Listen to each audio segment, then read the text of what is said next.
یو کس وایي چې په دین کې او په مذهب کې فرق څه دی؟ مذهب مصدر دی او د دې معنی ده وہ راستہ جس پہ آدمی چل رہا ہو، هغه لار چې سړی پې تګ کوي. نو دا دین اسلام مذهب هم دی چې په دې باندې سړی روان، او دغه ته دین هم وایي. او دین په دې معنا سره ورته وایي هغه شی چې د هغې بدله به ورکولی کېږي. ته چې په دنیا کې څه کوې تا ته به په آخرت کې د هغې بدله درکولی. الحمد لله رب العالمین الرحمن الرحیم مالک یوم الدین.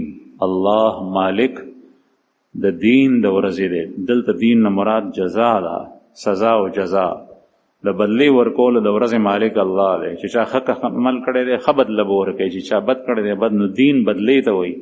او چونکې چې کله ته په دین اسلام باندې عمل کوې نو تا ته به د هغې بدله خدای درکوي.